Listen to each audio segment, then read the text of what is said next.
नमस्कार बच्चों, आज का अपना लेक्चर नंबर 40 चैप्टर 5 का। आज का टॉपिक का नेम है adjustment of capital.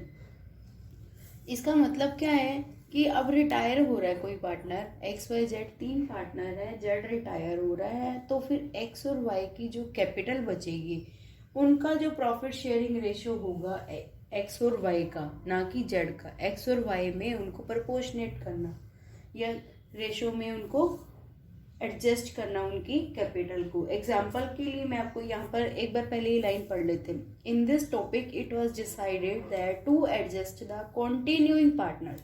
Continue partner कौन थे? जैसे एक्स वाई जेड का एग्जाम्पल लिया था। कॉन्टिन्यू कौन थे? एक्स और वाई, क्योंकि जेड तो जा रहा था।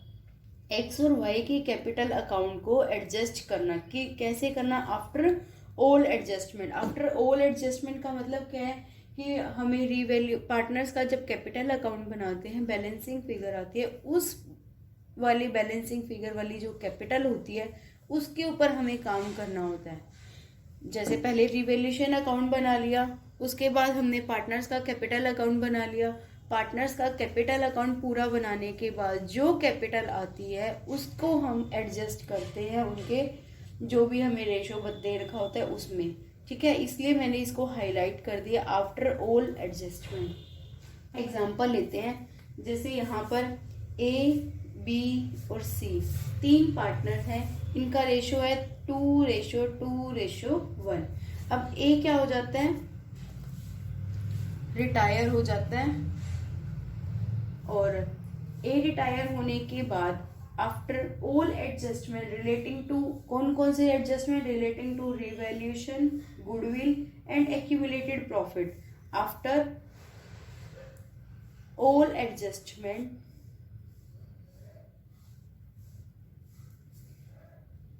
Capital account. अभी यहाँ पे कॉन्टिन्यू पार्टनर कौन सा है? बी और C. Capital account of A short balance 1,40,000, B 1,40,000। Capital account of C ये है 1,00,000 आफ्टर ऑल एडजस्टमेंट। ठीक है, कैपिटल अकाउंट ऑफ बी और कैपिटल अकाउंट ऑफ सी। अब हमने क्या, इसने क्या कहा है कि it was decided to adjust the capital of B सी।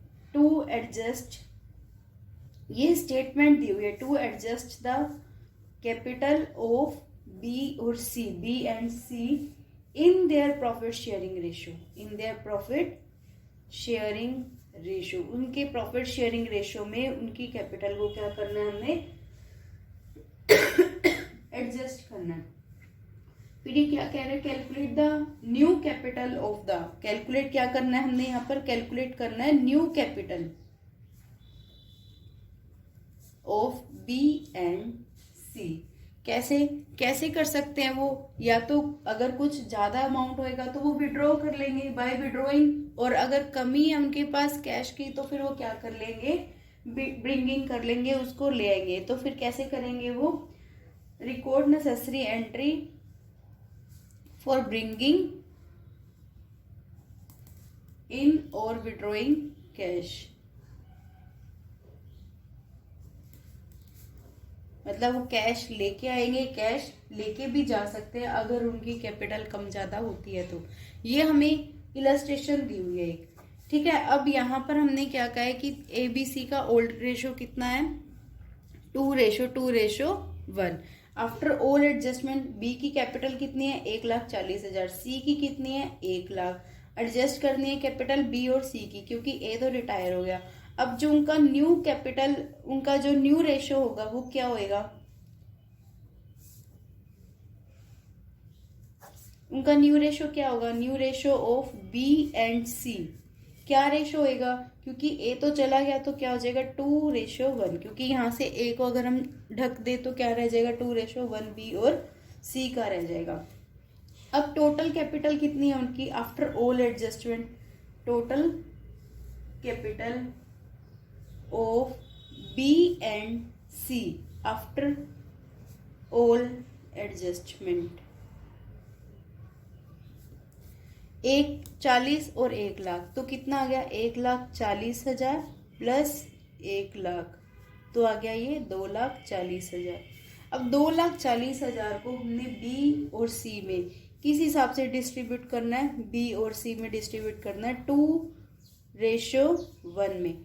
तो 2,40,000 का बटे में टोटल करेंगे, divide by total multiply by 2। 2,40,000 का बी का अगर हम रेशियो निकालें तो 2/3, तो ये आ जाएगा 1,60,000। ऐसे ही यहाँ पर इसका 1/3 करेंगे तो ये आ जाएगा 80,000। यहाँ तक क्लियर है। ये क्या है, 2,40,000 को अगर उनके 2:1 में हम डिस्ट्रीब्यूट करें बी और सी में, तो फिर क्या आ जाएगा, 2 के हिसाब से आ जाएगा इसका 1,60,000, और 2:1 है ना, 1, 2,40,000 डिवाइड बाय 3 मल्टीप्लाई बाय 1, 80,000। तो क्या कह रहे हैं, इतनी कैपिटल इनकी होनी चाहिए, 1,60,000 होनी चाहिए बी की, और सी की कितनी होनी चाहिए, 80,000। जबकि ए के पास कितने पैसे हैं, कितना कैश है, 1,40,000, होना कितना चाहिए, 1,60,000। तो यहाँ पर जो डिफरेंस है अमाउंट का, 1,40,000 उसका होना अभी एग्जिस्टिंग कैपिटल है, और शुड बी कितना होना चाहिए, 1,60,000। डिफरेंस जो होएगा वो हम बी से क्या करेंगे, कैश मंगवा लेंगे। ऐसे ही सी का है, सी का कितना है, 1,00,000, होना कितना चाहिए, 80,000, कम होना चाहिए, उसके पास अभी है कितना, ज्यादा, तो 20,000 उसको वापस कर देंगे। इससे पहले भी एक सम हमने ऐसे किया हुआ है, इसको हम टेबल के थ्रू भी कर सकते हैं। कैसे कर सकते हैं, सीधा यहाँ पर हमने लिख दिया बी और C, capital should be after all adjustment कितना होना चाहिए, शुड बी मतलब इतना होना चाहिए, कितना, 1,60,000 और इसका 80,000। अभी हमने अमाउंट निकाले। एग्जिस्टिंग कैपिटल कितनी है, इसको हम इसमें से लेस कर देंगे, ठीक है। एग्जिस्टिंग कैपिटल अभी जो प्रेजेंट में उनके पास कैपिटल, एग्जिस्टिंग कैपिटल, इसको हम, इसके पास कितना था, 1,40,000, इसके पास क्या है 1,00,000, ठीक है। ये एग्जिस्टिंग कैपिटल था 1,40,000 और 1,00,000। अब हम क्या करेंगे, इसके पास इतना होना चाहिए, है कितना भी, 1,40,000। तो जो 20,000 का डिफरेंस है वो हमने क्या करना है, इससे मंगवाना है। क्या करना है, इनसे मंगवाना है, मतलब इसका प्लस होएगा, क्योंकि अभी हम कैश क्या करेंगे, यहां से मंगवाएंगे। और इसका क्या है, ये क्या, जो बी है, जो 20,000 का डिफरेंस है वो क्या करेगा, ब्रिंग करेगा, लेके आएगा। और यहाँ पर ये क्या करेगा, इसके पास होना कितना चाहिए, शुड बी कितना है, 80,000, एग्जिस्टिंग कितना है, प्रेजेंट में कितना है, 1,00,000। तो ये क्या कर लेगा, विड्रॉ करेगा, ठीक है। कितना से, 20,000 से। अब अगर हम जर्नल एंट्री की बात करें यहाँ पर, तो जर्नल कैसे होएगा यहाँ पे,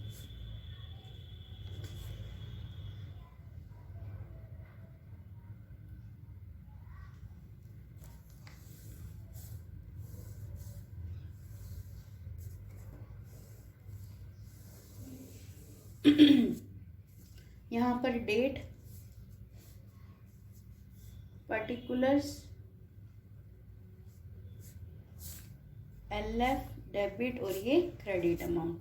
अब इसने क्या करना है, कैश ये लेकर आएगा, बी लेकर आएगा, तो जनरल एंट्री क्या करेंगे, बैंक अकाउंट या cash account debit to B's capital account लेकर आएगा। ये कितना लेके आएगा, 20,000। ब्रिंगिंग लिखा है ना हमने यहाँ पे, ब्रिंग।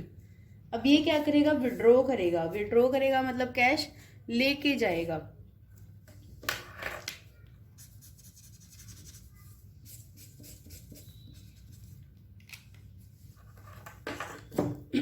अभी ये विड्रॉ, यहाँ पर हम नरेशन में क्या लिख देंगे, अमाउंट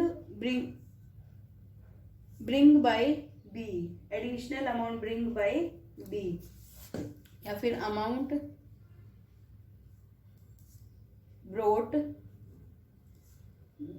बाय बी, ठीक है। अब यहाँ पर सेकंड क्या हो जाएगी, ये क्या करेगा, सी लेकर जाएगा कैश, जब सी लेके जाएगा, क्योंकि इसके पास फालतू पैसा एग्जिस्टिंग उसका फालतू है, तो हम क्या करेंगे, सी के कैपिटल अकाउंट को debit, seize capital account debit. अब फर्म में से क्या हो रहा है, पैसा जा रहा है, तो बैंक अकाउंट को क्या कर देंगे हम, क्रेडिट।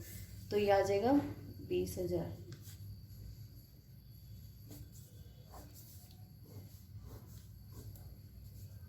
यहाँ पर नरेशन में लिख देंगे अमाउंट विड्रॉन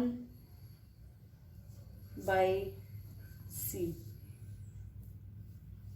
यहाँ तक क्लियर।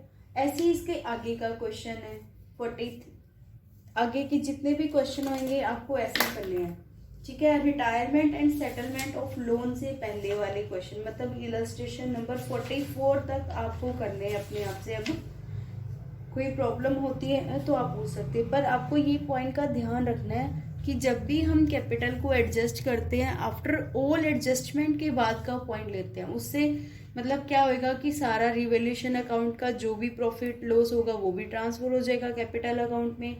जो भी गुडविल है प्रीमियम पर, जो फिर गुडविल को हमने लिया दिया है वो भी आ जाएगा, सारी एडजस्टमेंट हो जाएगी। जनरल रिजर्व है तो वो भी ट्रांसफर हो जाएगा, प्रॉफिट एंड लॉस है तो वो भी ट्रांसफर हो जाएगा। सारी की सारी एडजस्टमेंट करने के बाद जो कैपिटल अकाउंट का बैलेंस आता है उसके ऊपर ये काम करते हैं।